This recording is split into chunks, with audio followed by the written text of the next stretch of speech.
5 of the most misunderstood luxury cars ever made. Luxury cars are supposed to be sleek, powerful, and desirable. But sometimes, automakers go overboard, mixing ideas that don't quite fit together, or designing cars that are so ahead of their time that people just don't get them. These are 12 luxury cars that have confused people, divided critics, and intrigued history. Support the channel by subscribing and liking. Your support gives us great motivation to make more and more great reviews and their stories. Thank you. Our community is growing more and more car lovers, and we won't delay. Enjoy watching. Number 5. 1974. Alfa Romeo Montreal. The Alfa Romeo Montreal looked like it belonged at Le Mans or Monaco. With its futuristic vents, hidden headlights, and dramatic Bertone styling, it turned heads wherever it went.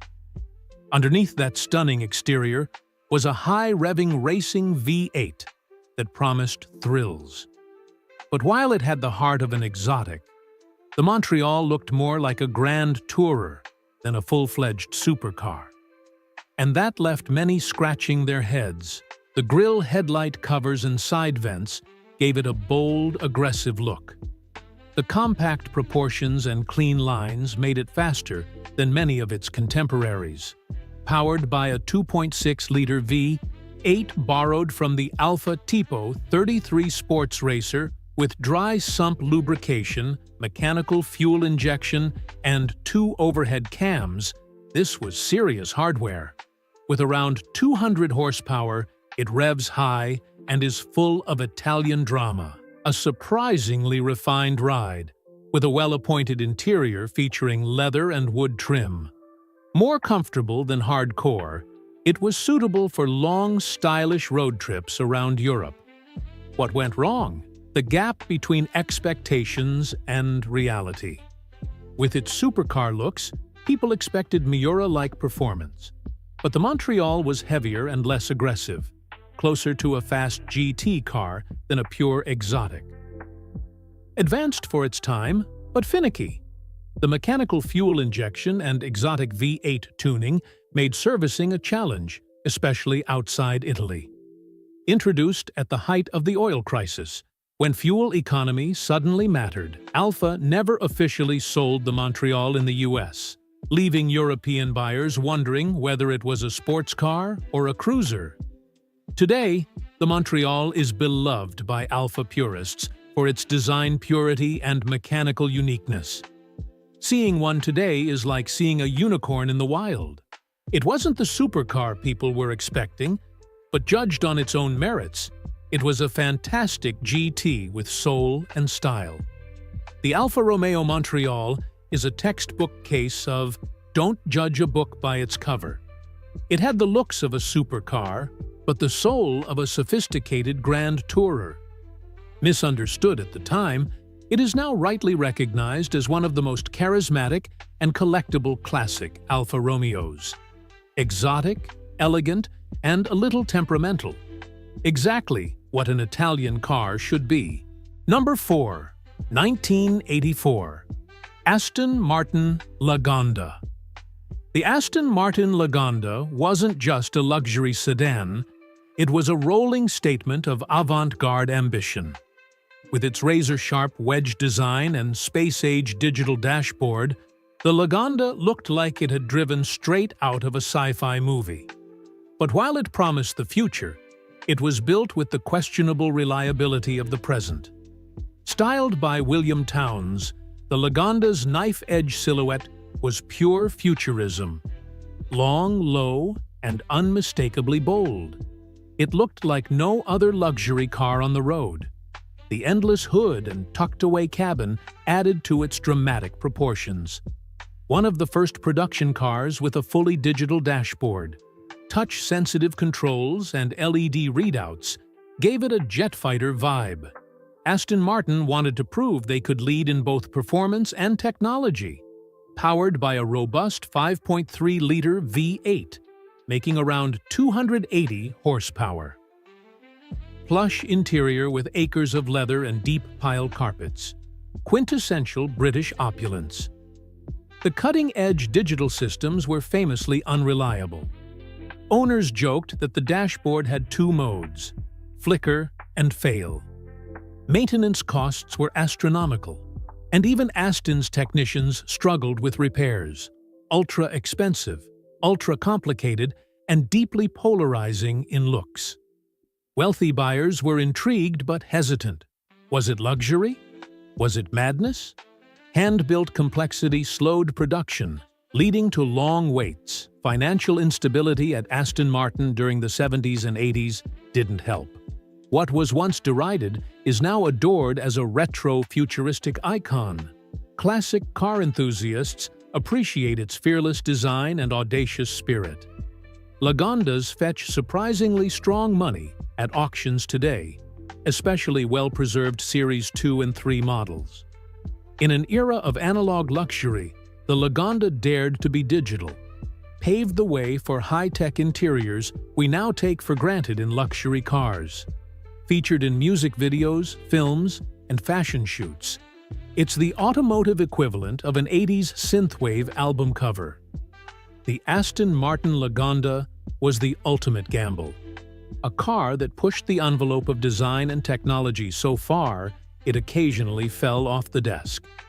Difficult to live with but impossible to ignore, it's now celebrated as one of the boldest statements in automotive history. A flawed masterpiece? Absolutely. But that's exactly why it's loved. Number 3. 1973. Buick Riviera Boat Tail, the early 70s. Buick Riviera Boat Tail was one of the most radical styling departures in GM's lineup.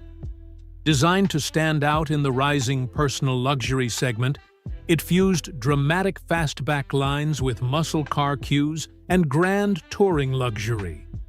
But while designers were dreaming of Riviera yachts and speedboats, Buick's traditional buyers were left scratching their heads penned under Bill Mitchell's design leadership, inspired by classic Auburn speedsters and luxury yachts. The sharply tapered rear end and curved glass gave it a fastback profile like no other Buick. Bold, flowing body lines set it apart from the squared-off cars of the time's standard 455 cubic-inch V8, delivering mountains of torque.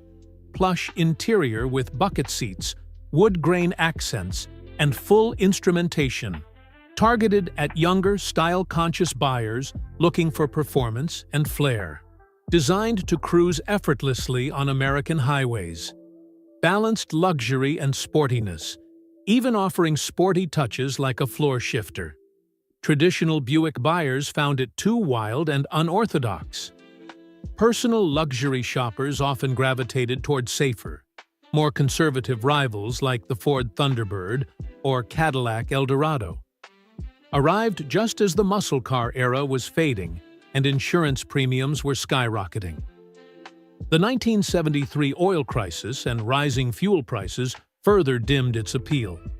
Nearly 4,500 pounds of curb weight made it more of a cruiser than a corner carver. Despite the big V8, performance felt blunted by the bulk. What once divided opinion is now celebrated as a masterpiece of American automotive design. The Boat Tail has earned respect for its audacious style and unmistakable presence. Boat Tail Rivieras are increasingly sought after by collectors who appreciate their rarity and bold design. Good examples, especially the cleaner 71 models, are climbing in value. The Boat Tail's wild shape makes it a favorite for custom builds and retro-inspired art.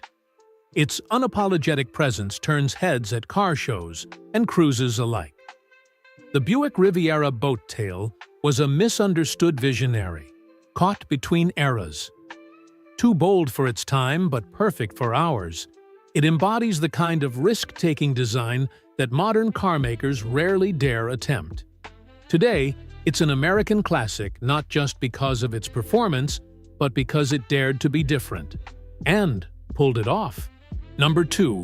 1972. Citroën SM. The Citroën SM was one of the most ambitious cars ever sold in the USA, a rolling showcase of French engineering flair with an Italian heart. Combining Citroën's hydropneumatic suspension with a Maserati-sourced V6 and jaw-dropping futurist design, the SM promised an otherworldly driving experience. But while it found acclaim in Europe, in America, it was seen as too strange, too complicated, and too delicate for daily use.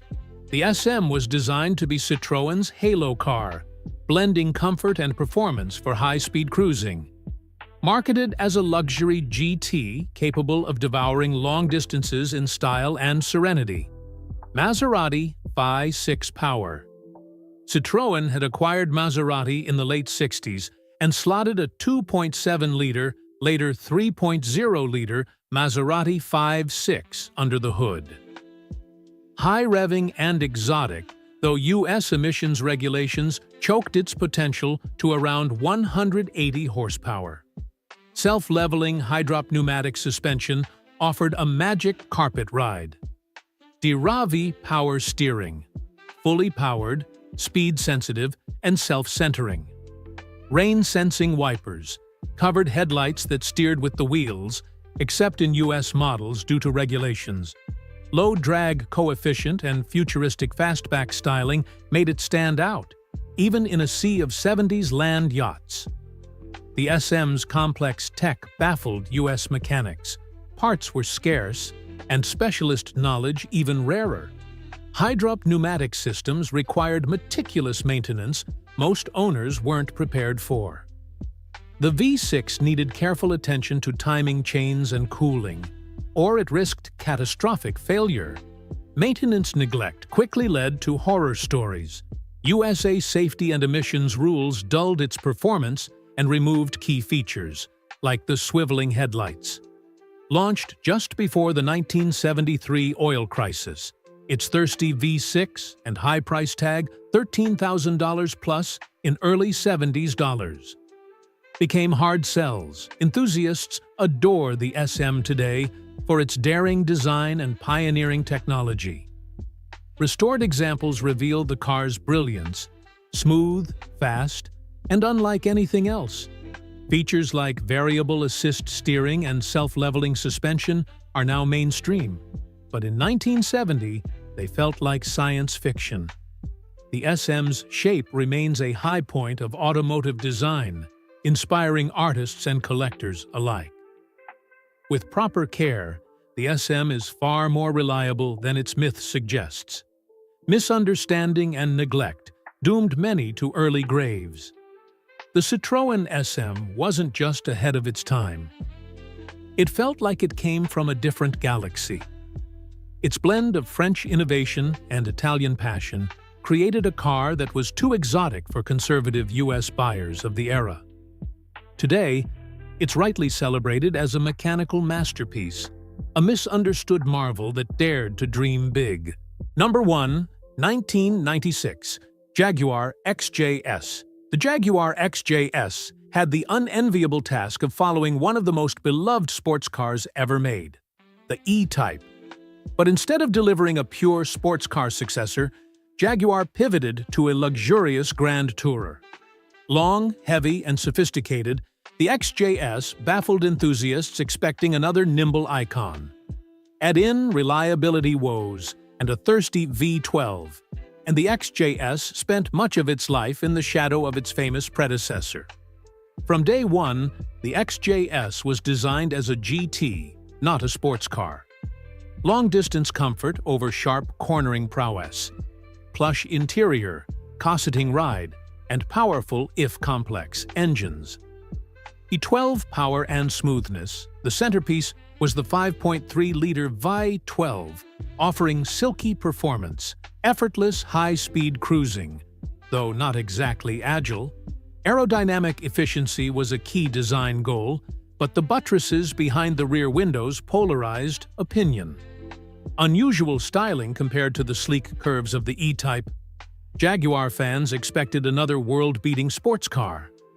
The XJS's bulk, softer character, and GT focus felt like a letdown.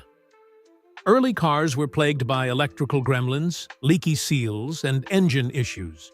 Even by British standards of the time, reliability was inconsistent, complex to service, expensive to maintain, and thirsty at the pump. When fuel economy became a concern in the late 70s and 80s, the XJS felt out of touch. Mechanical and quality concerns gave it a shaky reputation in the US, especially compared to German rivals.